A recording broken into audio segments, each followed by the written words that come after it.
Good evening, welcome along to the Transfer Show. Perfect timing as well, because one of the biggest transfers of this summer has just been made official. Liverpool fans, you have got your man. Florian Wirtz is a Red. That's exactly what the club have said on their X page. I've got Michael Bridge and Mark McAdam next to me to react to this big breaking news straight away. Michael, Florian Wirtz is a Red. What a huge deal for the Premier League champions. Huge deal for Liverpool. Of course, they didn't spend much at all last season, but they are going to spend, and they have spent big this summer. They not only want to retain the Premier League, Jasper, they want to do better in Europe next season as well, domestic trophies as well.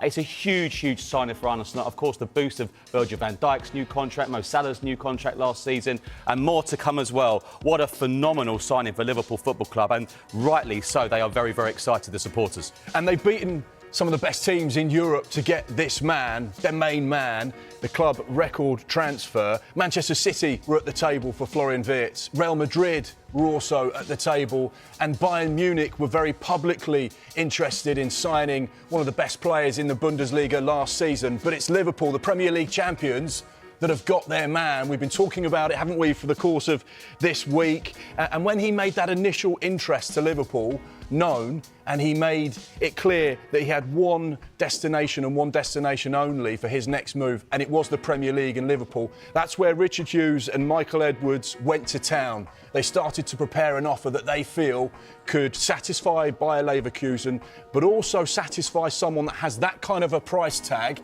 and convince him that the destination of choice was to be a Liverpool player. And after what has been a long week of negotiations, he came over to the UK last night. He started the medical this morning, and it's been confirmed by the football club now. When you talk about making an impact in the transfer window, when you talk about big signings and real statement of intents, Liverpool are doing it right now, not just with Florian Wirtz, but with Jeremy Frimpong. They're on the verge of Milos Kerkez. Yeah. Right now, if you're a Red, you are loving life. And you've brought up something there. Last season, Arne Slot did brilliant with Jurgen Klopp's squad. We're now going to see a new look Liverpool under Arne Slot, aren't we? Absolutely. I think this is a statement of intent, and it always reminds me of one thing that Sir Alex Ferguson always used to say: you strengthen when you're at your strongest. And that's what Liverpool are doing right now. That's what Liverpool are doing in the window. They are going to town to go and get the best players that fit in Arne Slot's system. And I think, yeah, this is going to be such an exciting summer. And there's so many more rumours that are jostling around as well at the moment that I don't think Liverpool are finished here. They've spent 100 million, which could rise to 116.5 depending on add-ons. But I don't think it finishes today. This is just the start of their spending, where they are going to build a squad that they feel is capable of challenging at the sharp end of the Premier League, not just for this season, but maybe they could dominate for 4, 5 or even 6 years. Yeah, OK, we'll talk about the breakdown of the deal in a bit, because I've got some quotes now from Florian Wirtz that he's given to LiverpoolFC.com. He says, I feel very happy and very proud. Finally, it's done, and I was waiting for a long time. Finally, it's done, and I'm really happy. I'm really excited to have a new adventure in front of me. This was also a big point of my thoughts, that I want to have something completely new to go out of the Bundesliga and to join the Premier League. I will see how I can perform there. I hope I can do my best. I spoke also with some players who played there, and they told me that it's perfect for me, and every pitch is perfect. You can enjoy every game. I'm really looking forward to playing my first game, he says. And further down in the statement, he adds, when asked about his targets with the club, this is what he said, Liverpool fans: I would like to win everything every year. First of all, we have to do our work. I have to make my work. In the end, we want to be successful. Last season, they won the Premier League, so my goal is for sure to win it again, and also to go further in the Champions League. I'm really ambitious. Sounds it, doesn't he, Michael? Yeah, absolutely. What I like about this signing, and what Liverpool fans will like about this signing, he only wanted to join Liverpool. And isn't that a dream for the Liverpool hierarchy when they've spoken about their transfer plans? This wasn't done this summer. This would have been done months ago, wouldn't it? I'm sure when they talked with Mo Salah and Virgil van Dijk, this is what we're planning to do next season. We're planning to spend big money on certain individuals. There's nothing better hearing a player say, I only want to sign for you. Absolutely.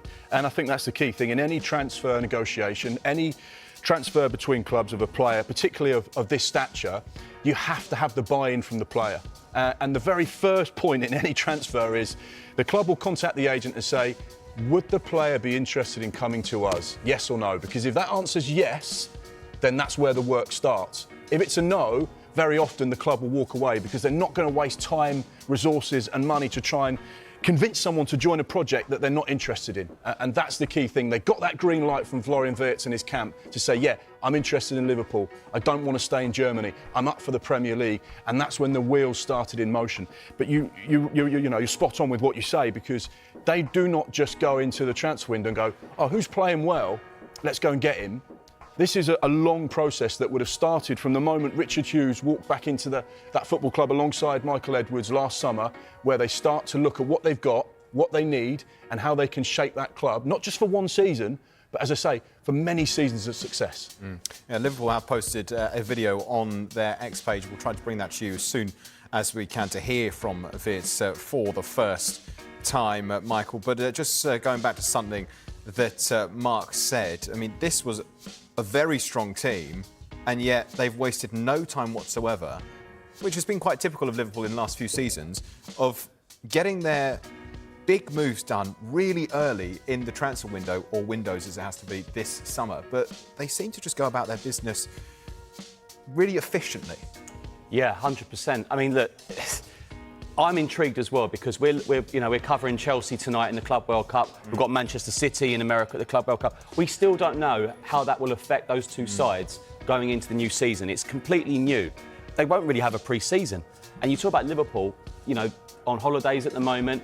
They want to retain that Premier League, but I'm sure as well, I know how much the Premier League means to Liverpool Football Club, and more so because the last time they won it, there weren't any supporters. You could see how much it meant to them. But of course, Arne Slot will also want to make a mark in Europe as well, won't he, next season? Of course. Liverpool's history is not just winning trophies, but going to the darkest, deepest depths of European competition. They've won the Champions League on multiple occasions. They had all that success in the 80s. Jurgen Klopp rejuvenated that team to show that they could once again go toe-to-toe with European giants and get to Champions League finals and win the Champions League. And that's now on the agenda for Arne Slot. He's not only creating a team that he thinks will compete and win the Premier League, but it's how can we go and do what Real Madrid do? How can we go and dominate in Europe? That's what is on our agenda now. That's what we need to do. And that's what we're building a team for right now.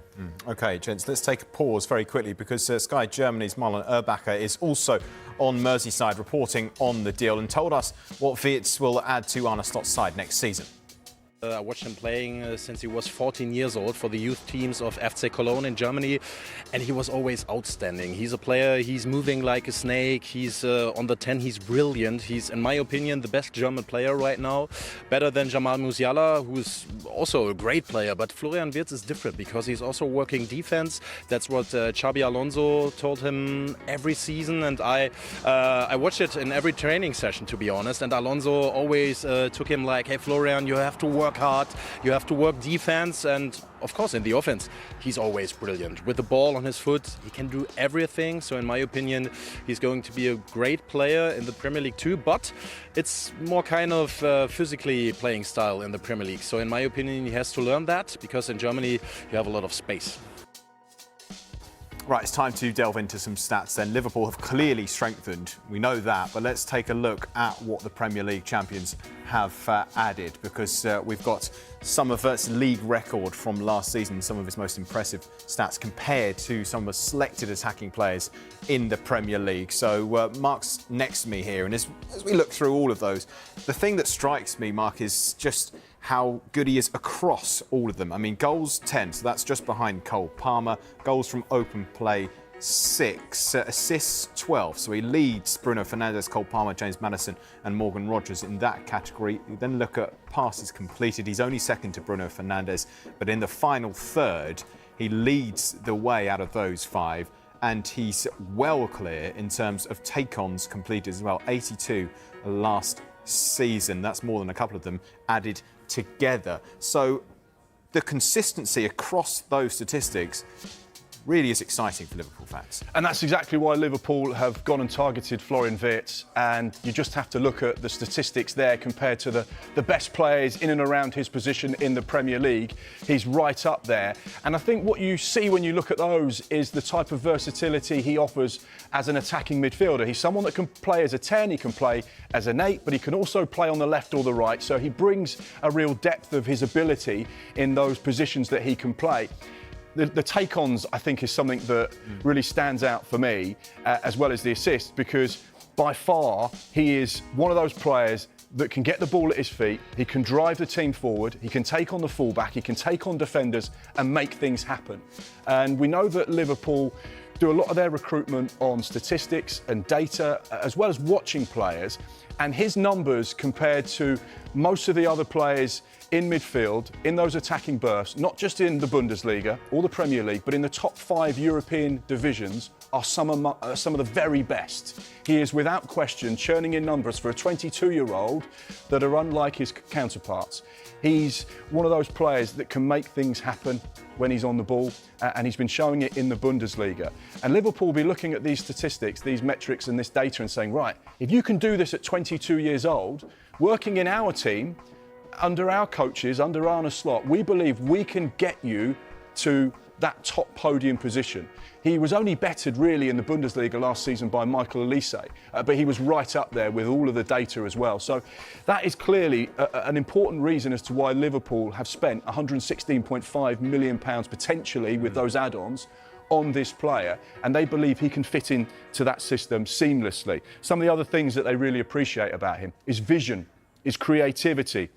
Obviously, Liverpool lost Trent Alexander-Arnold. They're not going to replace his creativity with another right-back, but they've got a more orthodox player that can do exactly what Trent did with his passing range, his ability to get balls in the box and the things that he can make happen. But he can do it in and around that area. When you're an 8, you're a 10, you can affect the game in a very different way. He's great technically as well. So someone who can be comfortable on the ball, someone who's clever in tight areas, someone that can make things happen. And you've seen from that data there, the end product is there. Goals, assists, big chances, key passes, all of those things that can change the dynamic and the outcome of the game, Florian Wirtz has. And that's one of the key things. Liverpool will feel he can get better. And that's exactly what Liverpool fans want to hear as well. Absolutely, so young as well. He's only going to get better, isn't he? And when I see those statistics, look at that data, Mark, what really strikes me is just how much you can imagine him in this Arne Slot side.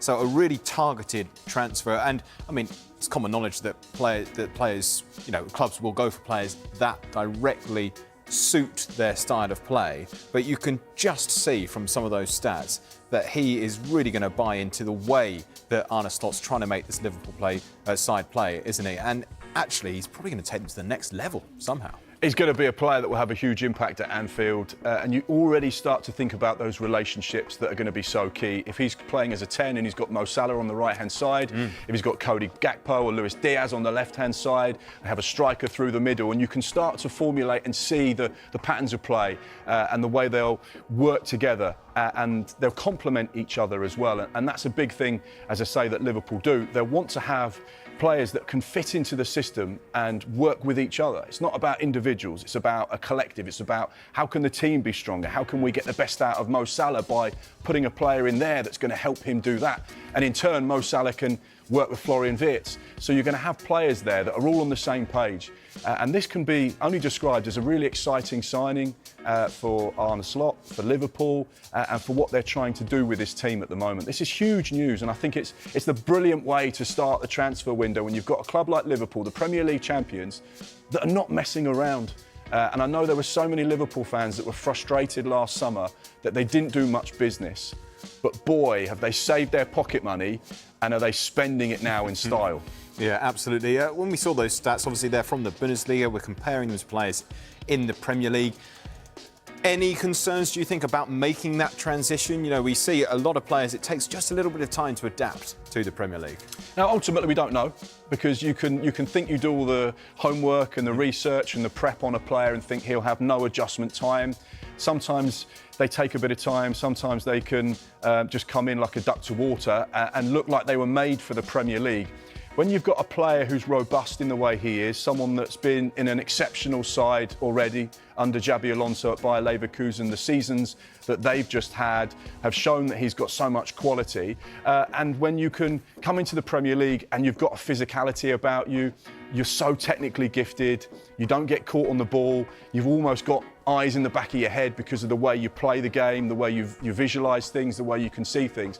Someone with his pace and energy and his ability to get around the pitch and that creativity, I don't think there's going to be issues. The thing is, with an investment of £100 million, the expectation on Florian Wirtz's head is much higher than players that are going for a lot less. So he will ultimately be judged by three things. How many times does he start? How much does he impact games? Key chances, creating things, assists and goals, and then ultimately what's in that Liverpool trophy cabinet at the end of the season. And they're the three things that he will be judged on. Yeah. Developing stories surrounding Florian Wirtz and the process of him formally becoming a Liverpool player has moved a step closer. Michael, has it not today? Bring us up to date. Absolutely, yes. It is moving closer and he's expected to have his medical on Friday. And he's going to fly into the UK later this week. And those tests will be done around Friday. And he's coming back from his well-earned post-season holiday. Remember, they've agreed a £116.5 million deal with Bayer Leverkusen, £100 million payment up front, plus £16.5 million in potential add-ons. It's very, very, very exciting transfer for Liverpool Football Club. I know we've talked about it's a lot of money, Liverpool are spending a lot of money, but let's be honest, they didn't spend a lot last summer, and I think Arne Slot has more than earned the right to make it a new Liverpool. So to reiterate, Florian Wirtz expected to have his Liverpool medical, Liverpool fans, Friday. And Mark, given, it's a big, big financial deal, and so often in these cases, these become sagas, don't they? They go on for weeks and weeks, and we're talking about them for the whole of the summer window. And given the fact they've beaten off Manchester City and Bayern Munich to sign Wirtz, it seems, this process seems to have been relatively seamless.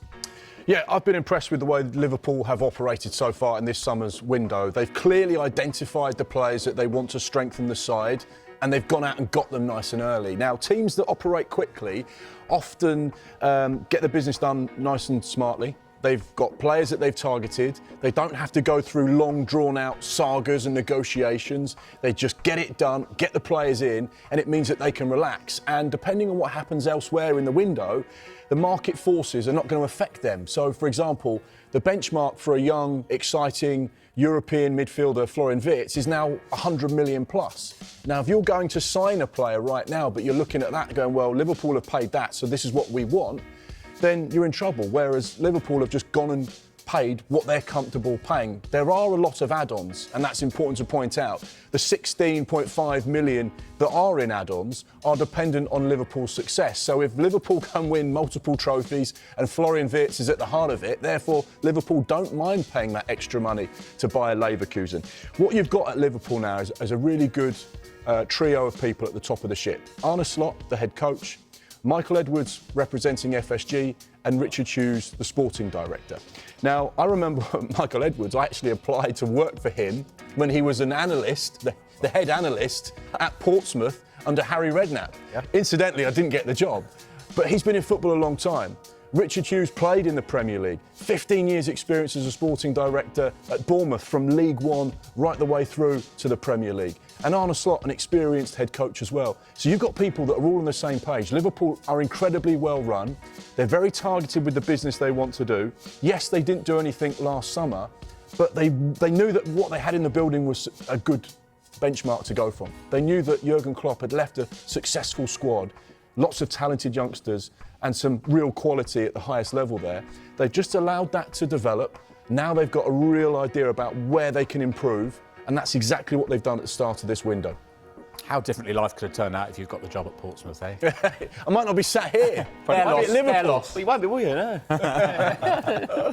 Well, listen, earlier on we got a bit more on Wirtz. We spoke to the European football expert, Kevin Hatchard, and he told us that Liverpool fans can expect a player who can deal with the pressure of what is such a huge transfer fee.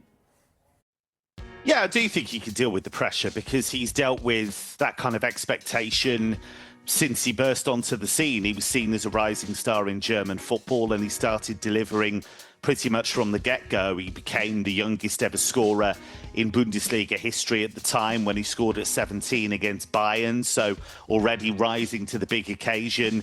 When he was pushing for Bayer Leverkusen's first ever Bundesliga title, he delivered. I mean, that goal against Werder Bremen was part of a hat-trick, his first ever senior hat-trick. And that was the game that clinched the title for Bayer Leverkusen. So when the pressure's on, he tends to deliver, he tends to step up. So there's nothing in his history that would suggest that he'd be really worried or nervous about making this move. Yeah, he can handle the pressure. That sounds good, I'm sure, to Liverpool fans. We've taken a closer look at what Liverpool are getting in Florian Wirtz, Mark, and his attributes, and the scouting report, which focused on his performances last season. What can Liverpool fans expect?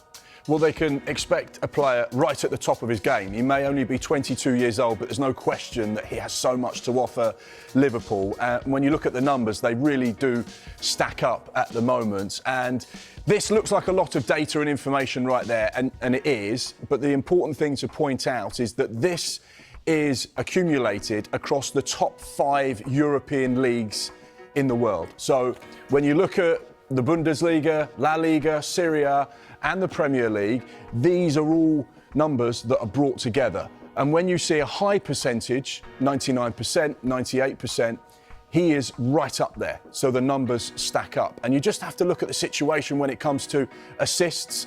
He's in the top 1% in the top 5 leagues in Europe. The same with passes completed, take-ons completed, touches, and then, of course, position 1 in the final third.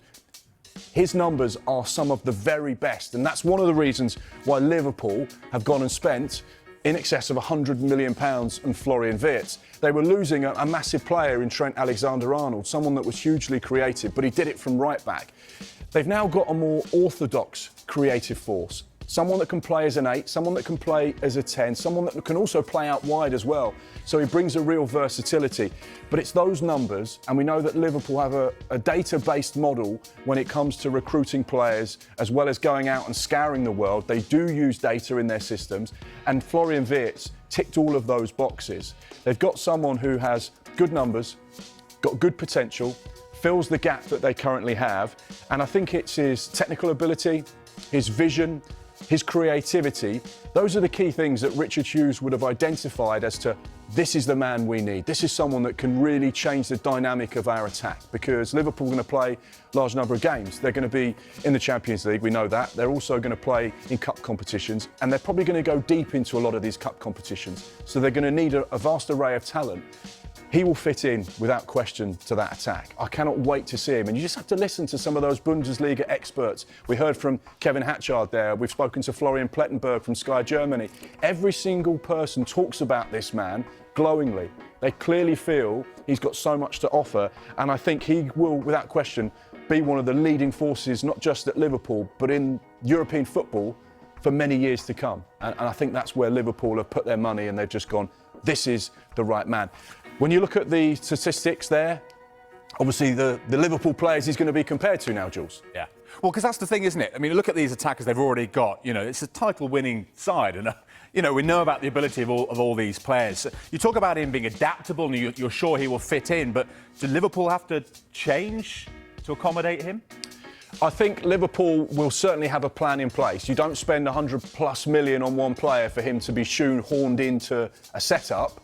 You're going to bring him in and go, right, how can we get the best out of you? We need to redesign our attacking force because you are going to be a key part of it. You know what Mo Salah does? Hangs out on the right-hand side, wants to cut infield, wants to score goals, can do all the things that you want. He's one of those dynamic players that will bring that Liverpool attack to life. But this will just add a different dynamic, and I think that's where he'll be so intriguing as to what he'll bring. They've obviously watched a number of players. They've looked at various options, and without question, he was the best. And a lot of people say, well, this is just Liverpool chucking loads of money at a player that may or may not be very good. Well, the data certainly suggests he's the real deal. Liverpool don't very often go and spend huge chunks of money on one player, but it is something that they have done in the past. When they recognise someone that is going to completely transform that team, they'll go and get him regardless of the price. You saw it with Virgil van Dijk, £75 million. You saw it with the goalkeeper, Alisson, £70+ million. At the time, those were expensive deals. They were big money transfers, but Liverpool backed the head coach, backed their recruitment team and said, right, that person is going to completely improve what we do in that particular area of the pitch. And this is very similar. Obviously, since Virgil and Alisson were signed, the finances have changed and they've got bigger.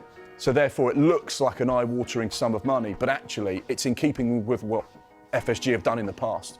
They find the right player, he's going to improve the team, let's go and get him. With you, Dean. They've been linked with Gyökeres from Sporting. Would he be the answer for them? I think he could be. I think he's probably one of the best I've seen since Didier Drogba in terms of leading the line as a lone striker. It's such a difficult role. It's really changed over the last decade or so of what's required of you as an out-and-out striker on your own. Goals maybe haven't been as important to a lot of teams that play with that player. That player, has to create space for the wide players to be the threat. But what he brings is this incredible physicality, ridiculous work ethic, developed his game at Coventry, which I saw signs of him leading the line so well with a team that wasn't at the top of the league, by the way. And then he's gone to Portugal and he's been sensational.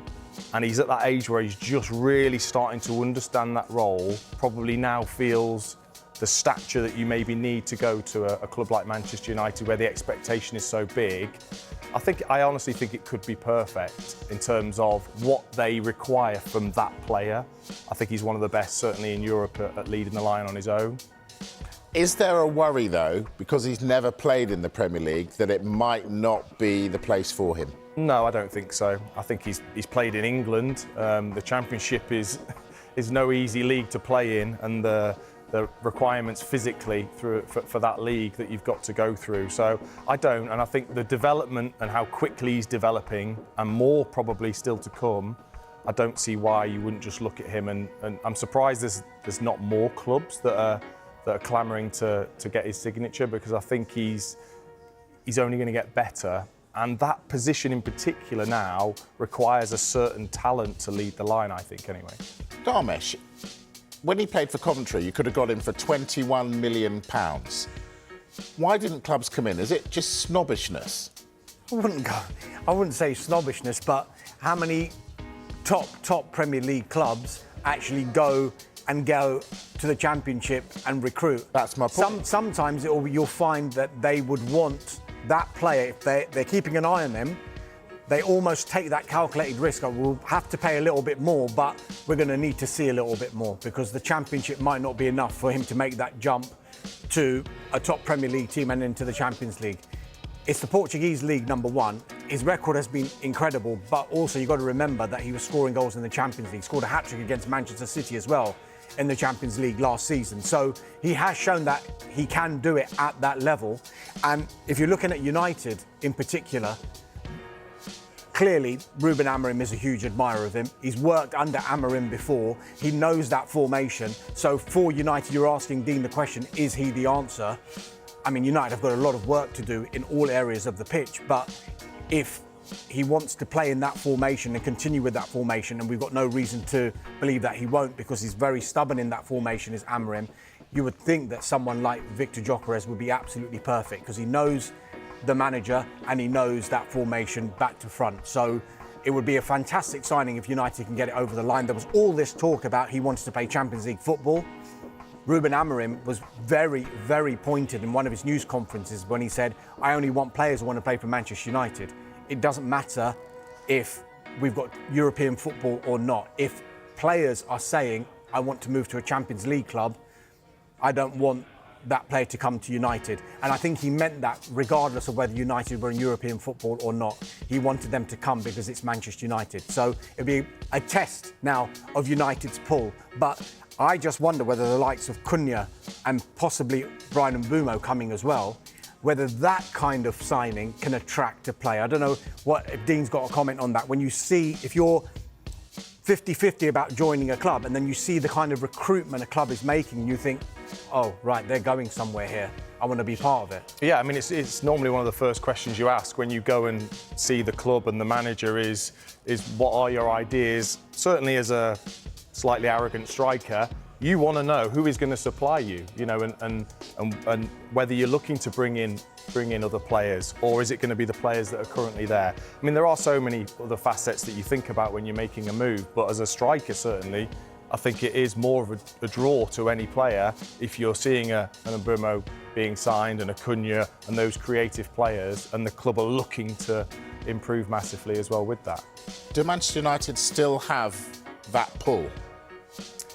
I think they do, of course, yeah, because of the history of the club. And also, you don't know whether any of these players have grown up and when they've watched English football, Manchester United have been their side. And ultimately, they can still pay the big money. And, you know, I'm not ashamed to say it, that you think of those things. If you've got two clubs looking at you and one of those is offering you a lot more money, an extra year, maybe guaranteeing you that you're going to start games. Those things are important to a player still. Should be said here, United have made initial contacts via intermediaries over Victor Gyökeres. So there hasn't been any club-to-club contact, as far as we're aware, at this stage. And a lot of people are saying, how can they afford Cunha, who's already at the club, Mbeumo, who is going to cost the thick end of £60 million as well, and Victor Gyökeres, who's going to cost over £60 million as well. Well, I don't think Manchester United, despite all their financial and much publicised financial issues, are going into a transfer window with £0 to spend. They will have a certain budget, which we understand to be covered by Cunha and Mbeumo, and then maybe they will have to make sales to be able to fund a deal for someone like Gyökeres. But if you look at the players that they're signing in Cunha and Mbeumo, is that almost a message as well to the current players who are there, who could have played in the number 10 positions? Rashford, Sancho, Anthony, Garnacho, thanks, but we're going to listen to offers for you. And I'm sure United are expecting offers for these players to be able to fund the rest of their window. Carvey, what are the optics on this? A lot of people who work behind the scenes at United have lost their jobs, and yet they're going in for these players. What does it look like to you, that? Very good question. I think the thing, though, is that with football clubs, especially clubs as big as Manchester United, they need to sign players. It's part of their business model. They've got to invest in the transfer market. It's what they do. They need players to put on the pitch to win things. So if I was somebody who worked at Manchester United and I'd been made redundant after I'd worked there for decades and decades and decades, yes, I would have mixed feelings this summer when I see that they are spending millions and millions of pounds on new players. But that is the way the modern football business works. I think Ineos have gone into Manchester United and brought in management consultants, and they've been told that, look, these are the cuts you can make going forward. The club needs to be much more efficient, and to do that, we have to make these people redundant. You know, it's really sad what's happening at Manchester United and what's been happening there for a long time.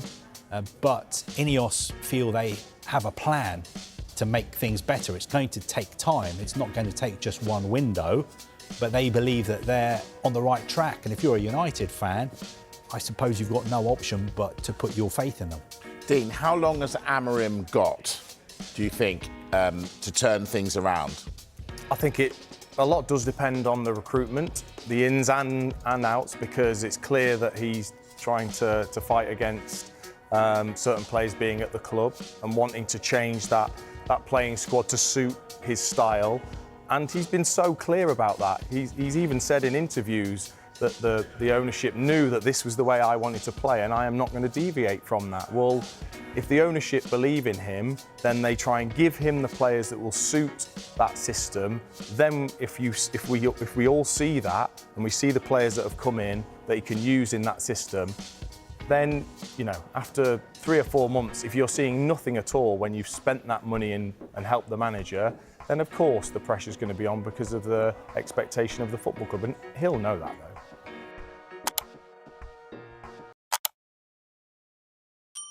about the way that Vinicius Jr. changed this last year, which I think partially can be attributed to the fact that he didn't win the Ballon d'Or and wasn't pleased with it, can be attributed to the change with Mbappe, and I think the fact that he just wasn't as good year over year. But I still think he can be that player with Mbappe in the team. He's got to figure out how to do it. Plenty of highs and lows for Kylian Mbappe and Vinny Jr. at Real Madrid, of course, last season. No major trophies to show for it as well. Here are the numbers. 56 matches for Mbappe, 53 for Vinny Jr. More goals for Mbappe, 43 plays 21. More assists, as you would expect from Vinny Jr., 15 for him, 5 for Mbappe. Chris, let's chat about the arrival of Mbappe and how that's affected Vinny Jr., because we've had a body of work now. We've had a whole season to compare the two. Do you feel that the Brazilian is losing potentially his identity at the club because his importance has been a little bit diminished naturally when you've got someone like Mbappe playing with him? Perhaps. I mean, I still think he can be the same footballer. Mbappe, while wanting to shade towards the left, doesn't always occupy that same space. What do you think of Vinicius Jr. at his best? He is heels on the chalk of the touchline or in transition, running at defenders. I still think he can be that guy. It's just about trying to figure out how to interpret that role in this team with Mbappe up front, making the runs that he does, and also I think that sort of intangible idea of whose team is it, that conversation that we hear all the time, whose team is it, and it feels like it is gravitating towards Mbappe. If you look at the statistical figures, his goal scoring did go down, and I'm curious, you look at year over year, how that happened in a fewer number of matches. How is it that Vinicius Jr. was one player when he had that free reign of the left and Bellingham was in theory playing through the middle but wasn't quite occupying the space, and now? And I think there is that de-emphasis of Vinicius Jr. because you have to make the Mbappe thing work. You have to kind of build a team around him. Mbappe also kind of goes and gets goals on his own accord in terms of following goals in terms of getting penalties as well. So I think there is just something about the way that Vinicius Jr. changed this last year, which I think partially can be attributed to the fact that he didn't win the Ballon d'Or and wasn't pleased with it, can be attributed to the change with Mbappe, and I think the fact that he just wasn't as good year over year. But I still think he can be that player with Mbappe in the team. He's got to figure out how to do it. You mentioned how he plays when he plays well, coming in off that touchline. Do you think he needs to adapt his game? I mean, obviously you're suggesting that, but what can he do to adapt his game to accommodate Mbappe playing in the same team as him and then still be able to contribute the numbers that we've seen in previous seasons in terms of goals and assists? I think to make that happen, you have to think a little bit more about combination play rather than individual play. We see his work as 1v1, going at a defender. But I think now that you have to figure this out with so many other players. We see Bellingham in the team and obviously that incredible front three. You have to figure out how to combine with others, assist with others in a way that is not just necessarily about giving that assist, but also about working spaces so that opponents are terrified of you. Whereas I do think that Vinny Jr. at times is playing his own game when he's at his best, and everyone else just kind of adjusts around him. And I think now, look, you're playing at Real Madrid, and I appreciate that for a moment.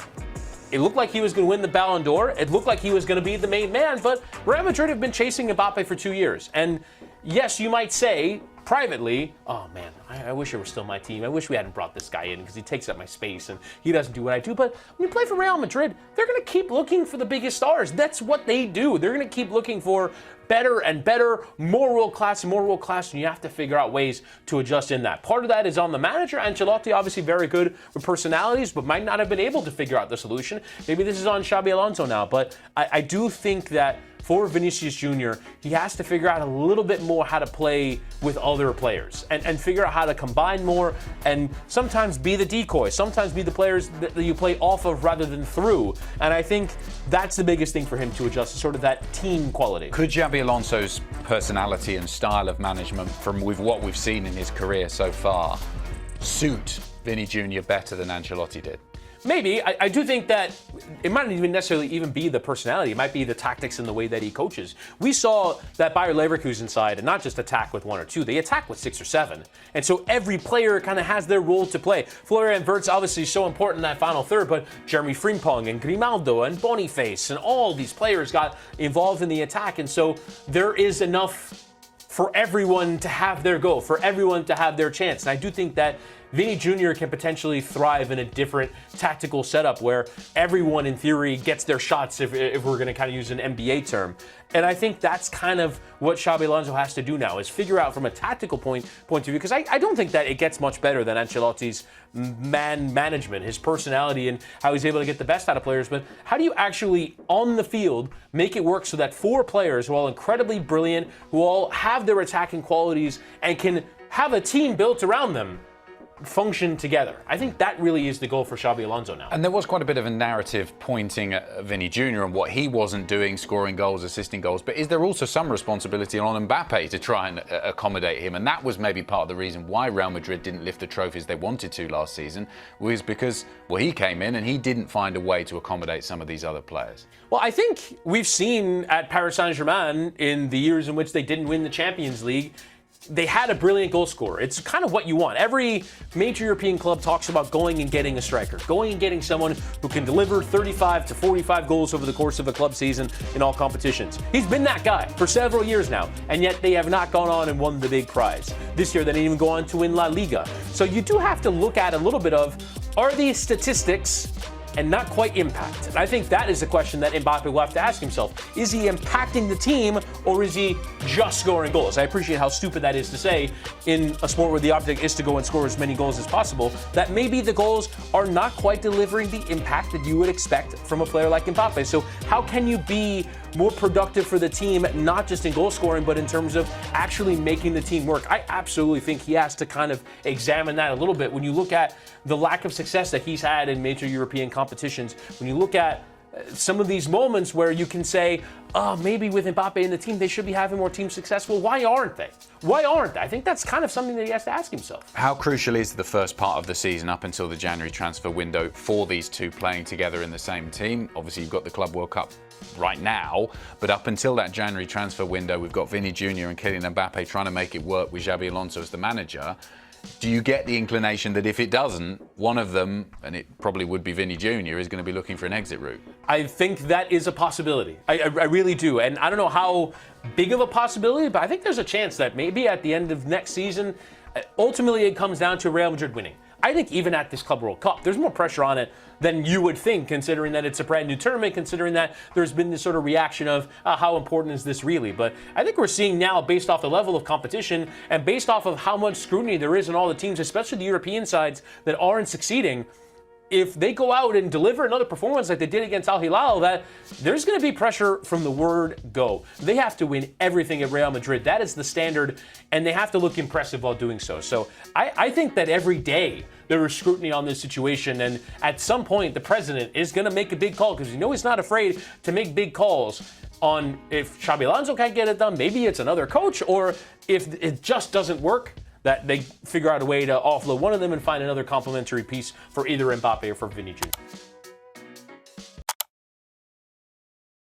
Are happy to be competing in this competition, first and foremost, that's great. But to actually get a result, to win a game in this competition is an outstanding achievement, and it shows that we're going in the right direction. But Inter Miami looked fabulous.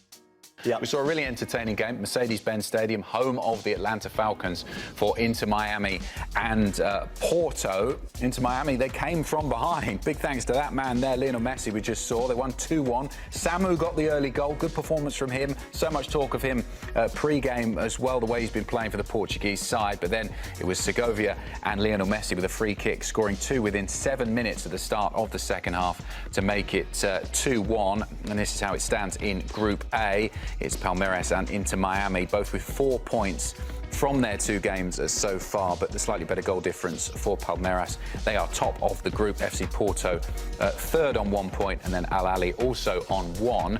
What did you make of the performance? Because it was kind of what we've seen from Inter Miami in the last few months, isn't it? They got the job done ultimately. They got the victory, and obviously Lionel Messi will get plenty of praise for that free kick, but it wasn't a particularly free-flowing performance, was it? I mean, listen, you can always sit here and debate that it wasn't free-flowing, it wasn't perfect for Inter Miami, it wasn't anything near where they potentially can play.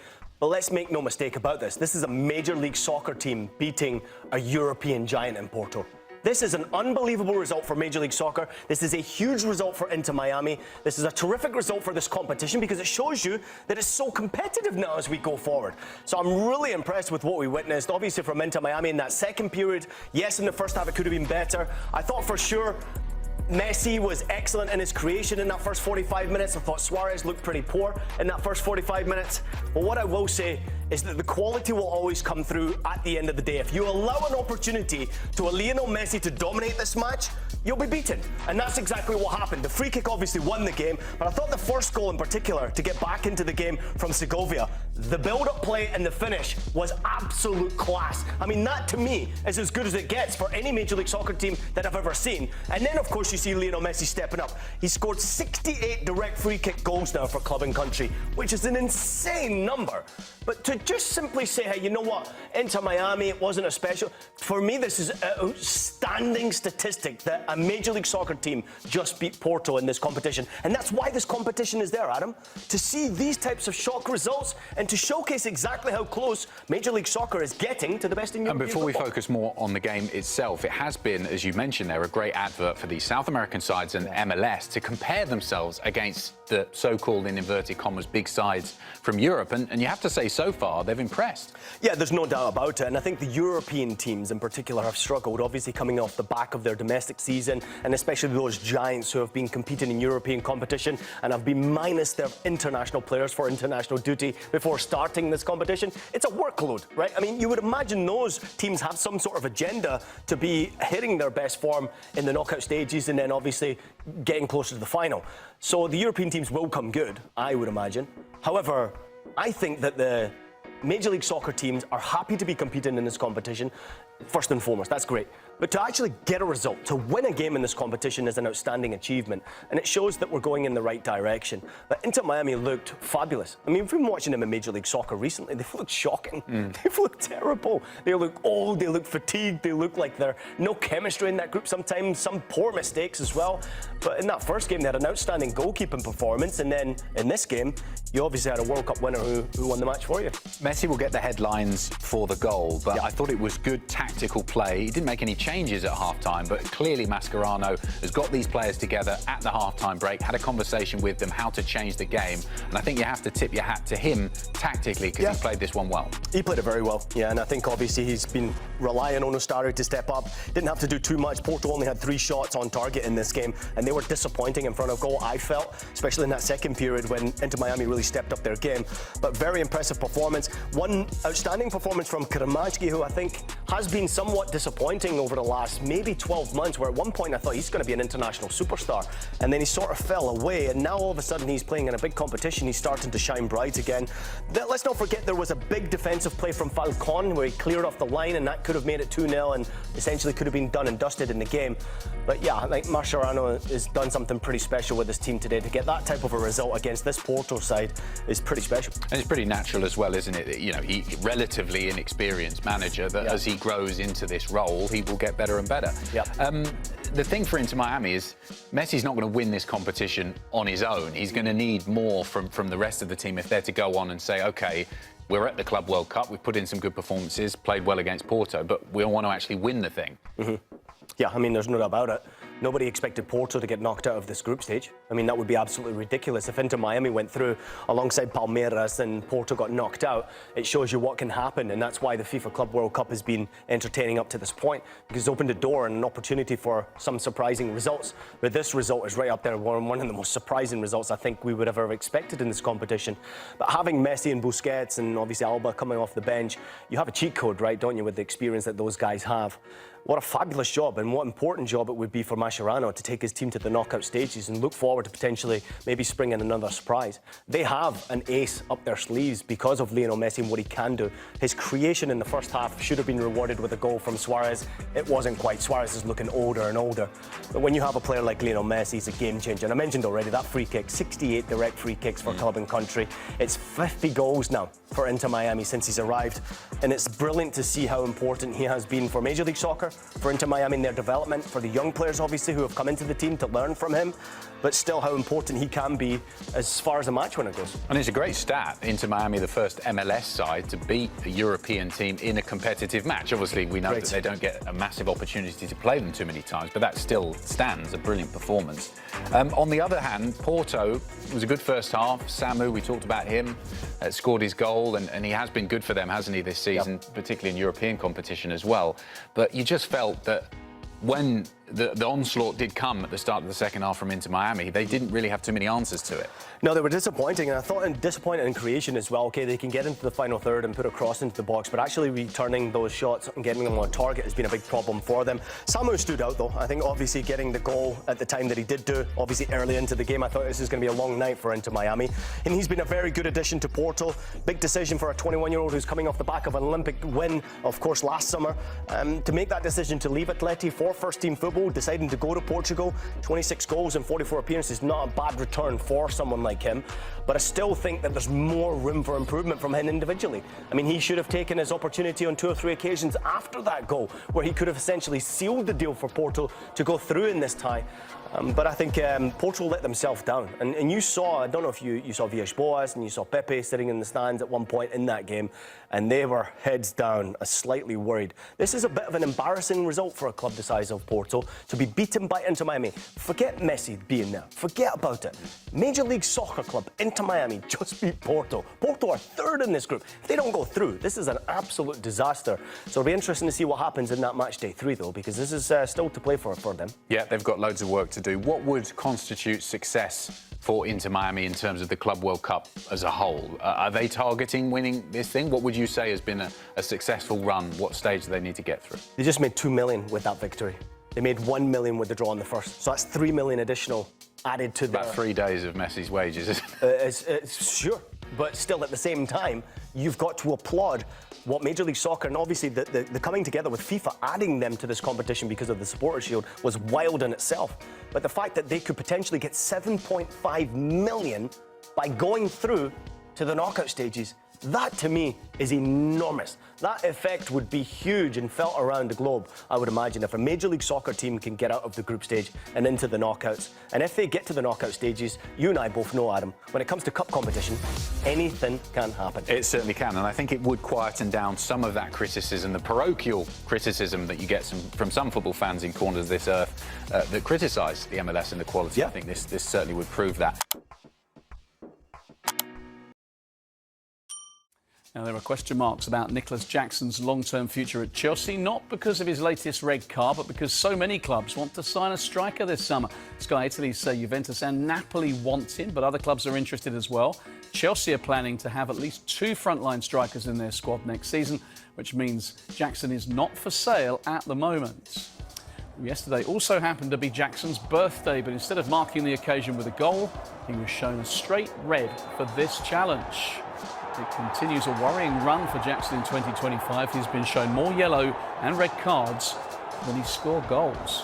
Oof. The question marks about Nicholas Jackson's long-term future at Chelsea, not because of his red card yesterday against Flamengo, but because so many clubs are interested in signing the Chelsea forward this summer.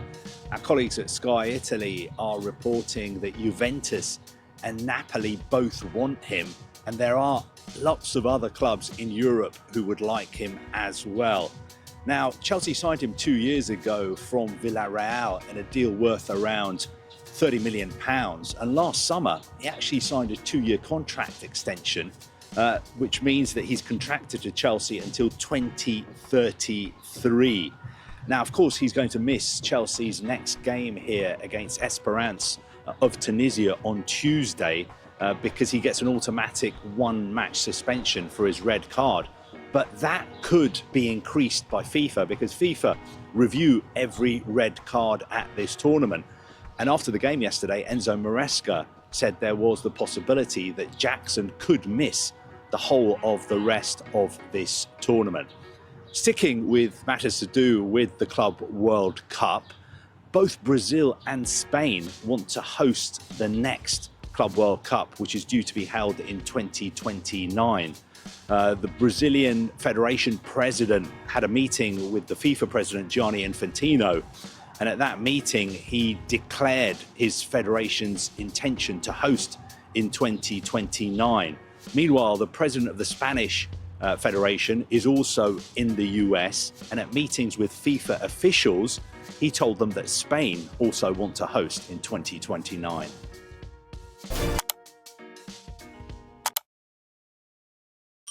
Are planning to have at least 2 frontline strikers in their squad next season, which means Nicholas Jackson is not for sale at the moment. Jackson has been the subject of interest from 3 Premier League clubs, as well as teams in Europe and Saudi Arabia this summer. Well, clubs in Italy interested in the Senegal international, but they may not be able to afford the transfer fee and wages, which would lead to any potential sale. Chelsea signed Jackson from Villarreal 2 years ago. That was for £30 million. Last summer, he signed a 2-year contract extension, so that ties him to Chelsea until 2033. As for Mike Maignan, the AC Milan keeper will not be moving to Stamford Bridge this summer. Our chief correspondent, Kaveh Solokol, can tell us more. The Mike Maignan chapter is closed for Chelsea. Chelsea will not be signing the AC Milan goalkeeper this summer.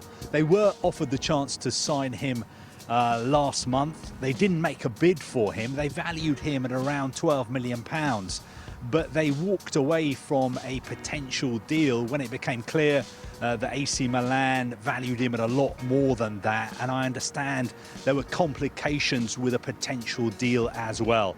So Mike Maignan will not be moving to Chelsea this summer, and I think there's only a small chance at the moment that they will sign another goalkeeper, and that's because they already have 4 goalkeepers at the moment: Sanchez, Jorgensen, Petrovic and Penders. Now, one of those 4, I think, will go out on loan to Strasbourg, and one of them may well be sold. Meanwhile, Chelsea's plan next season is to have at least 2 frontline strikers in their squad, which means at the moment Nicholas Jackson is not for sale. Now, he's been the subject of a lot of interest this summer. 3 Premier League clubs want to sign him. Clubs in Europe and Saudi Arabia are also interested, but I think it's unlikely that he will move to an Italian club because my understanding is that the size of a deal, the transfer fee and also the wages may be too big for an Italian club to afford this summer. He also has 8 years left on his contract at Stamford Bridge.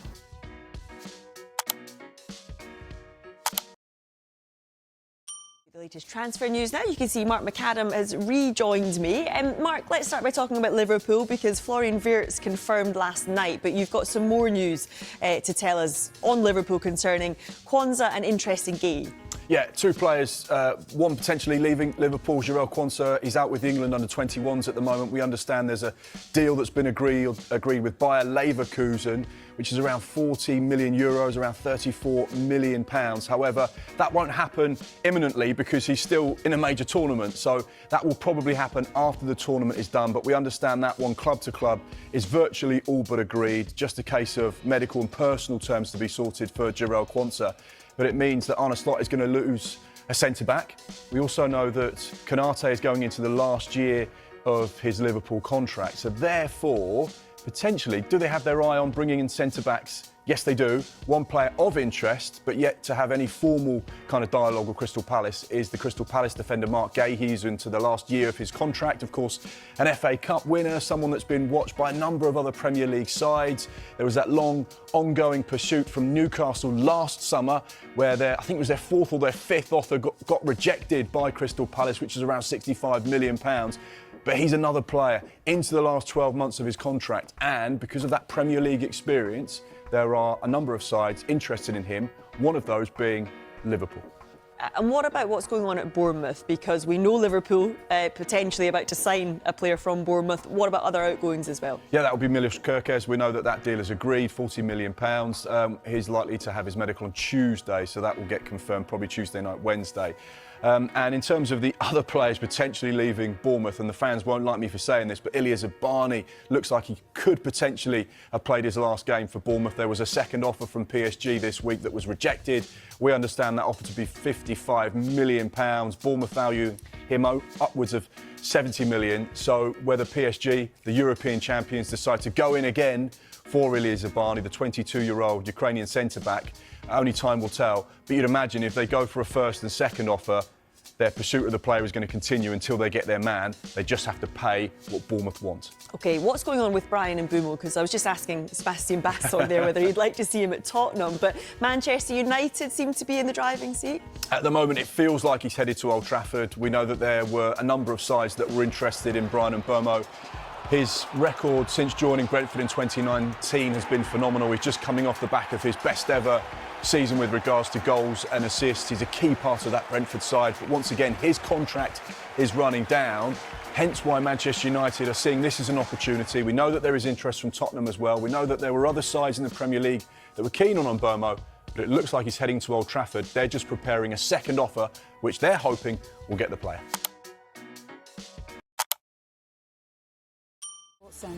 We've got some breaking news for you. Obviously, the Club World Cup is underway. Manchester City are in action tonight, so too are Real Madrid. As you can see, our chief correspondent, Kaveh Solokol, is in Miami right now. And Kaveh, you've got some breaking news for us. What can you tell us? Yes, the Football Association have charged Mykhailo Mudryk, the Chelsea winger, with an anti-doping violation. And if he is found guilty, he faces up to a 4-year ban from football.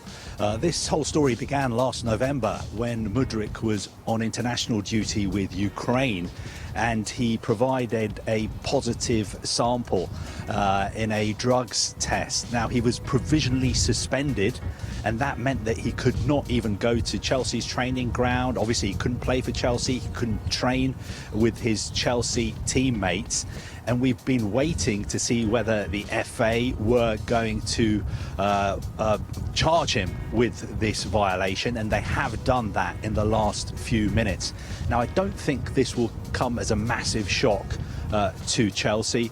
Chelsea obviously were prepared for the fact that they were going to be without Mudryk.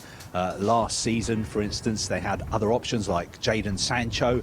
He's gone back to Manchester United, and speaking to Enzo Maresca here in the US a couple of days ago in Atlanta, he referenced the fact that Chelsea would need to sign another forward because, in his words, Sancho had left, and also Mudryk, or as he called him, Misha, was not available at the moment. Now, this is a big blow for the player himself, who has always maintained his innocence. He moved to Chelsea in a sort of big money deal. I think it was back in January 2023, if you remember. Arsenal were trying to sign him. I think Chelsea came in at the last minute, convinced him to move to Stamford Bridge instead of Arsenal. I think Chelsea agreed to pay something like £89 million for him, and he signed an 8 or 9 year contract. But obviously now what he has to do is focus on clearing his name. Otherwise, if he's found guilty of this violation by the FA, he will not be able to play any football at all until probably 2029. Hey, that would be a long time, Kaveh. You mentioned the fact that, you know, when this all came out, he did write on Instagram, didn't he, that he was very shocked and he was going to look into it. I'm guessing we might have an appeal here. Is that what you'd expect from Mudryk? Well, look, I think he is using the same lawyers as Paul Pogba used when he was charged with an anti-doping violation. And to be clear, I think I've been covering this story since it first broke back in November. All the indications I've had all along have been that the player himself absolutely maintains his innocence. He, I think, would tell you that he has never taken a performance-enhancing substance. But of course, now he has to go through the whole legal process. I'm sure it will take a lot of time, but he has provided this positive A sample, so he has to go through this process. And all along, Chelsea have played by the rules. As soon as they were made aware of the fact that he'd provided this positive sample, he was provisionally suspended.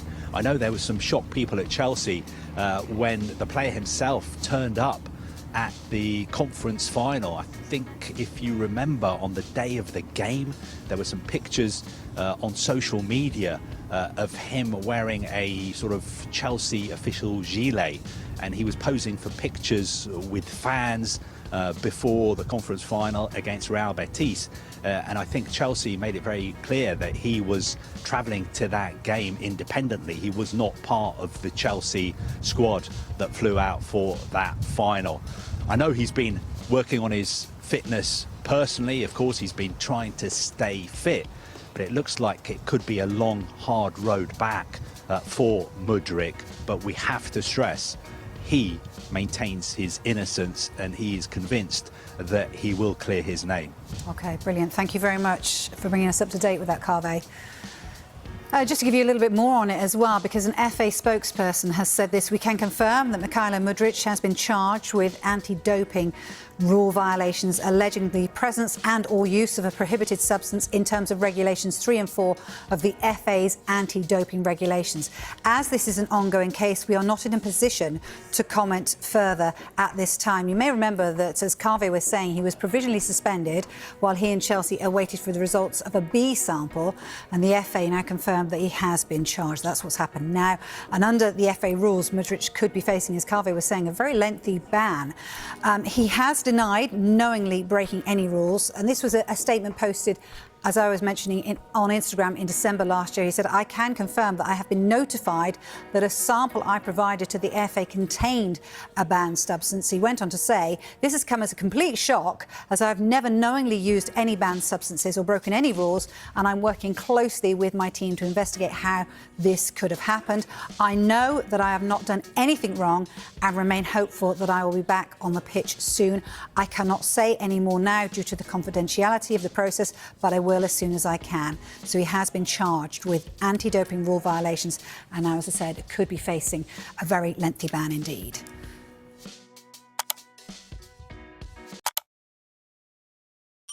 Have now been revealed, and according to Opta, it is Manchester United who have the toughest start. United play 3 of their opening 5 games against teams that finished in the top 4 last season. United's opening opponents, Arsenal, have the second hardest start, including a trip to champions Liverpool, while Aston Villa and FA Cup winners Crystal Palace have the kindest fixtures over the first 5 games. So Ruben Amorim would have been hoping for a kinder start to the new season, but he's got the opposite, really. Let's speak live to United We Stand editor and journalist Andy Mitten. Andy, good to see you. We just spoke to Harry Simeo, Arsenal podcaster, and he was a bit concerned about going to Old Trafford as a first fixture. How do you view having Arsenal at home? It's difficult, but then Manchester United finished 15th last season. Every game's going to be difficult. It reminded me back to 1989, first game of the season. Arsenal, who were a far better team than Old Trafford then, than Manchester United then, came to Old Trafford. And United won 4-1. Michael Knighton was going to take over the club. He was dribbling the ball on the pitch before the game. I stood in the Stretford End that day. It was sunny. The world was a wonderful place. And Manchester United finished 11th that season. Faded very, very quickly after that opening day. It's a tough start for Manchester United. Also reminds me a bit of when David Moyes took over. And 3 of the first 5 fixtures, I think, were teams who'd finished in the top 6. Look, it's difficult. Your headline there was, it's a really difficult start for Manchester United, and it is. But equally, Manchester United have got to show that there's going to be a significant improvement on last season. And there's still time in the transfer market. We've seen one player come in already. We're going to have a full pre-season. The manager's bedded himself in now. So, yeah, fans are going to be watching. They're going to be really, really eager to see what happens, but it is a difficult start. And it's interesting you mentioned David Moyes there. We all know what happened to him eventually as the Man United manager, and we've just shown on Opta there. Opta thinks that Manchester United have the toughest first 5 fixtures. So if they don't start too well, how much pressure is Ruben Amorim going to come under?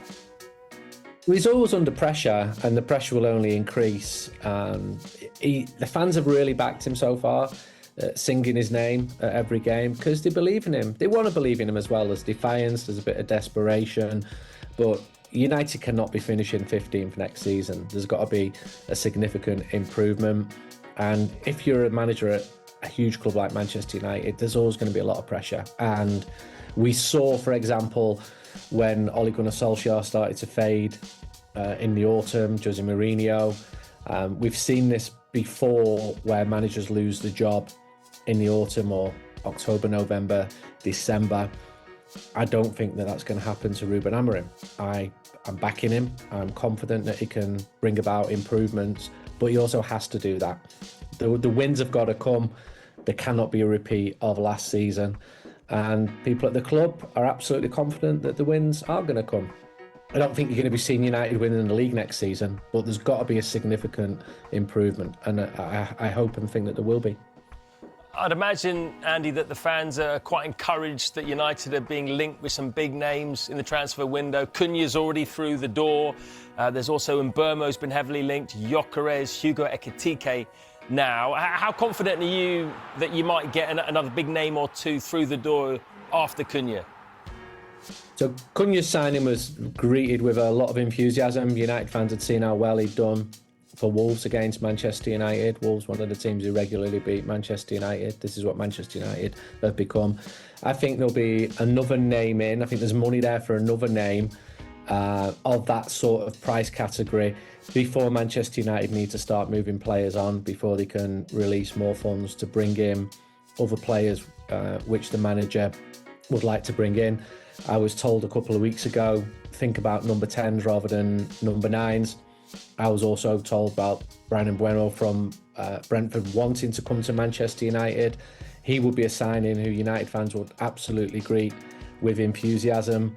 Brentford probably want to get as much as they can for a player who's been very effective for them. And they're the two who I absolutely factually know about. There's a lot of speculation about the others. But for now, they're the only ones that I know for absolutely certain. And as you mentioned there, United will probably have to make some significant, sell some players as well. The two biggest, who maybe they could get some of the biggest money for, would be Rashford and Sancho. Do you think, though, if they're going to be able to sell those two, that both would have to take a significant pay cut? Yeah, they would, because they're among the best paid footballers in the world, and their status doesn't match their pay packet. Anthony as well has done exceptionally well since going on loan to Real Betis, so he would have suitors. Marcus Rashford did well when he went to Aston Villa, and Jadon Sancho did okay when he went to Chelsea as well, but they've got huge contracts at Manchester United, and they're under no obligation to leave them. But as professionals, as people who want to play football, it doesn't look like they've got a future at Manchester United under the current manager. So it's up to compromise to be reached, whether it's them going on loan or whether that's them being sold.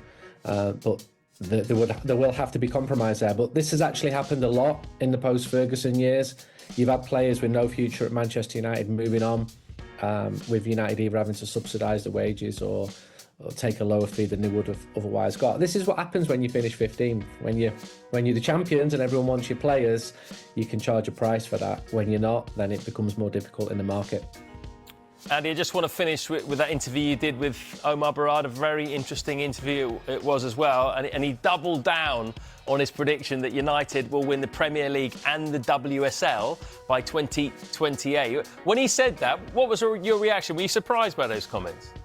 I think he's aiming for that, and if you're not going to aim for something, then what's the point of being in football? In his mind, it's a realistic target. He knows it's going to be difficult, so absolutely, because rivals are stronger than they've ever been. Every club in the Premier League has got money to buy top players now, far better players than traditionally they've been able to in relation to Manchester United. But aim high and hope that it comes off. It's going to be a stretch, but fortunes can turn pretty quickly in football. We've seen that. We saw Nottingham Forest turn around in the Premier League. I just think for now, for next season, Manchester United have got to be significantly better. aim for European qualification for the season after, because not having that next season is a big miss. And I think that Omar Barada would agree with that as well. He's got a very clear idea of how he's going to make Manchester United successful, profitable on and off the pitch. And I think most United fans would back him with that as well. But it's difficult. There's no panacea. There's no magical answer just to make things all right with a click of the fingers.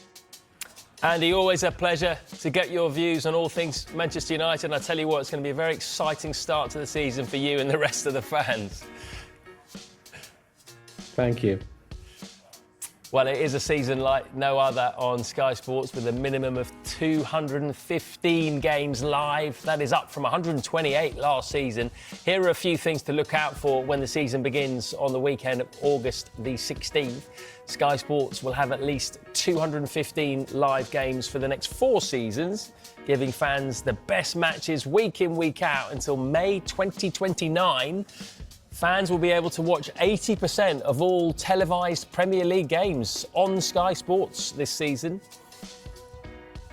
As well as in the traditional Saturday and Sunday slots, the first and last word on a Premier League weekend will also come from Sky Sports.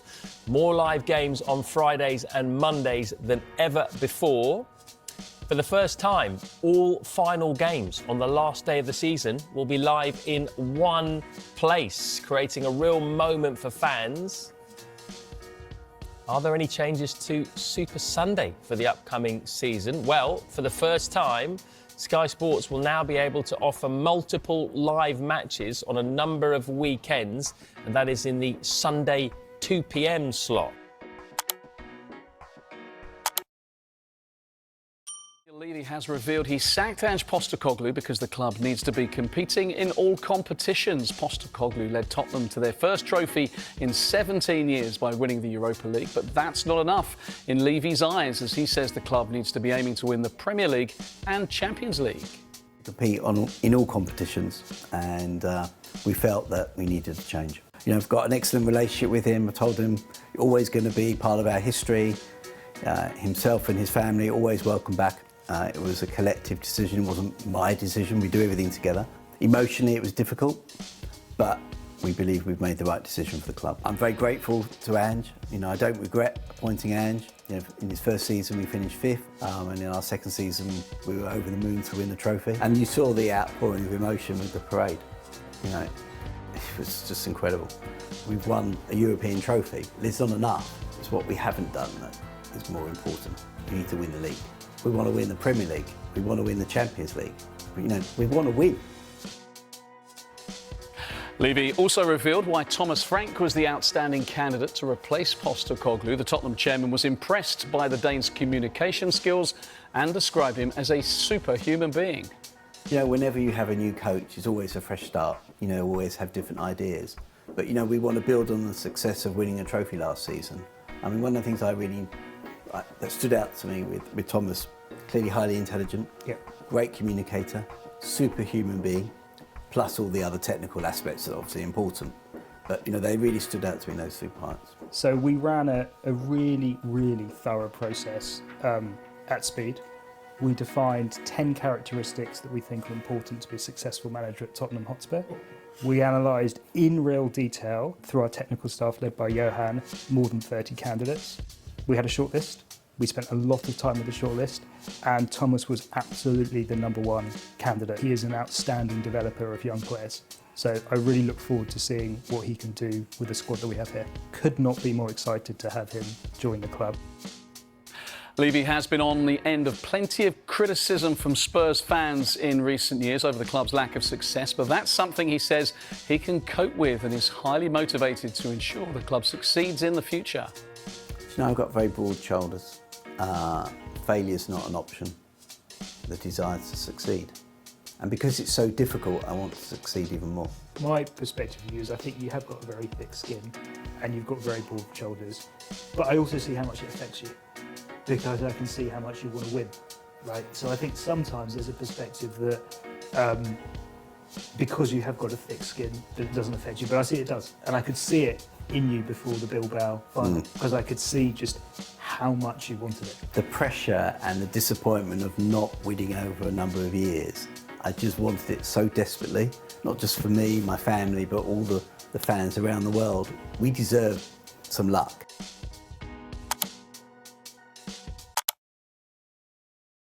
Opening day fixtures of the new Premier League season. The season begins on August the 15th with champions Liverpool taking on Bournemouth. Aston Villa will play Newcastle. Brighton will face Fulham, and Nottingham Forest are up against Brentford, whilst Sunderland, in their return to the Premier League, they're at home to West Ham. Yeah, Thomas Frank's first game as Tottenham head coach is at home to Burnley. Manchester City, they start with an away game. They're at Molineux to face Wolves. The first Super Sunday of the season sees Chelsea host Crystal Palace.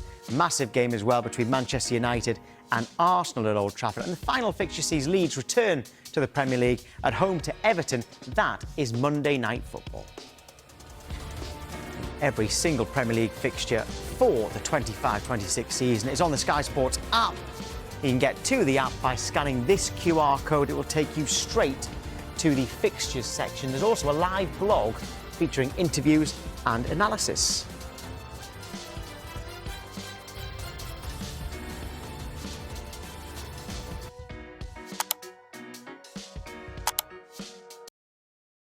One place to start, not with you out in Palm Beach, but Trent Alexander-Arnold. Is he there? Yes, he is here. Good news for you, Vicky, is that it is so packed in the media tribune here that I can't actually stand in front of the camera. But I am here in Palm Beach, and Trent Alexander is most definitely here. I've got to tell you, it is a bit strange seeing him in Real Madrid training gear and not wearing Liverpool training gear. But of course, he is a Real Madrid player now. He said in his news conference in Madrid last week, when he spoke fluent Spanish, that it was a dream come true, and Real Madrid were the only club that he would leave Liverpool for.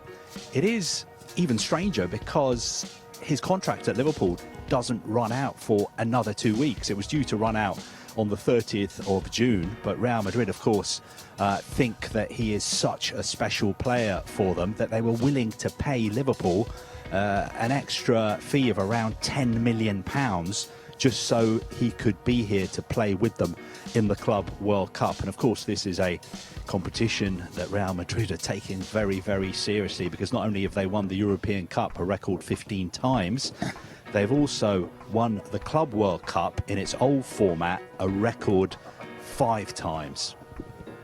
Bad, is it?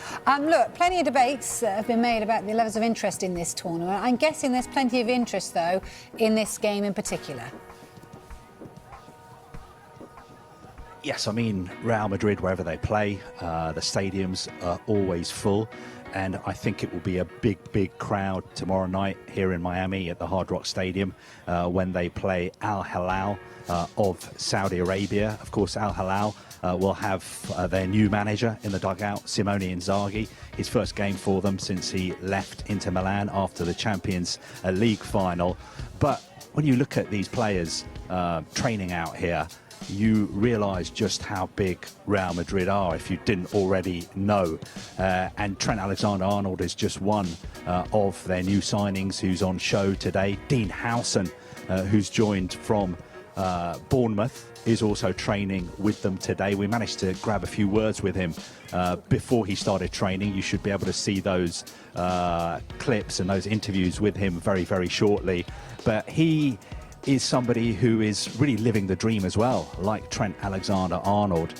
He had a £50 million release clause in his contract at Bournemouth. He only spent 1 season at Bournemouth, but he made such a big impression that virtually every big club in Europe was trying to sign him. But in the end, when Real Madrid came in for him, there was only going to be one destination. He grew up a Real Madrid fan. He always dreamed about playing for Real Madrid, and he is likely to feature against Al Hilal tomorrow night as well. OK, what about the man that's been subject to plenty of debate recently? That's Jude Bellingham. Do you think he's got a bit of a point or two to prove? It's been a strange few weeks for Jude Bellingham. I think we should start off by being fair to him that he has been carrying a shoulder injury, I think, and he's been delaying shoulder surgery. So perhaps he hasn't been at his best because that has been troubling him, and he delayed the surgery because he wanted to play in this tournament. Of course, he was at the centre of a media storm last week after the England manager Thomas Tuchel gave that interview in which he seemed to suggest that his mother didn't know how nice Jude Bellingham is, although Thomas Tuchel says, I know how nice he is. And I think he used a word which maybe he didn't know how strong the word was.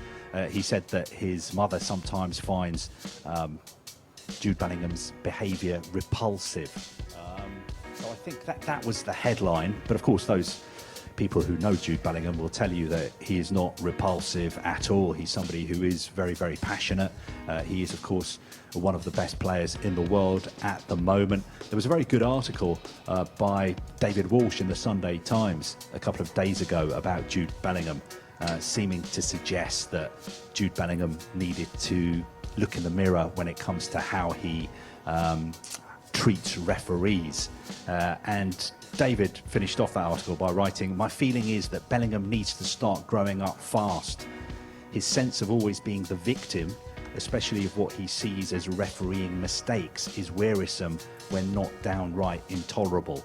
To a great degree, I'm with Mrs. Tuchel." So I think Jude Bellingham is obviously aware of the criticism that he gets relating to the way he treats referees. Who knows, maybe that's something that he's going to address in the future. But for the meantime, of course, he, like all these other Real Madrid players, is just fully focused on trying to become world champions. Yeah, and I guess what they all want to do is impress the new boss, don't they? Xabi Alonso very much in the hot seat now. Yes, Xabi Alonso will have his first competitive game as the Real Madrid head coach tomorrow night. Strange, because last summer we thought that he may become the Liverpool manager, but obviously Real Madrid had a plan for him. He decided to stay an extra season at Bayer Leverkusen, and then once Carlo Ancelotti left Real Madrid a couple of weeks ago, everybody in football knew that Xabi Alonso was going to take over. He signed a 3-year deal. At his unveiling in Madrid, he said that this was the start of a new era, and he said that he wants a team that transmits emotion, energy, ambitious play and connects with the fans. Don't we all, Xabi? So we're now being told actually by Real Madrid that we have to turn our cameras off because we're only allowed to film the first sort of 12 minutes of training. So Vicky, I'm going to have to say goodbye, I'm afraid.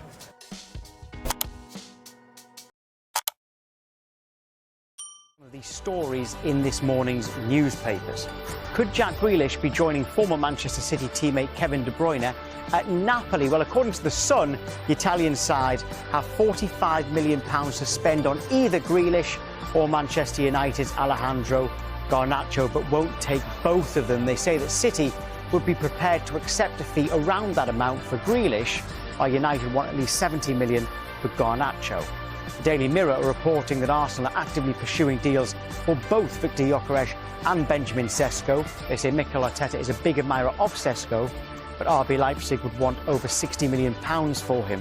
It was reported last week that Gyökeres would prefer a move to Arsenal over any other club.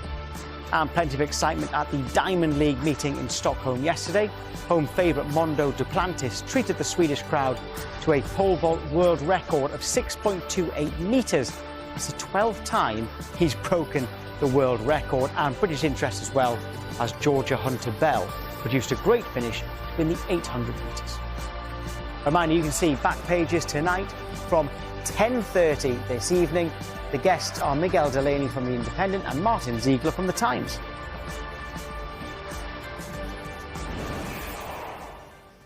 The transfer window has reopened. You won't miss any developments with us here.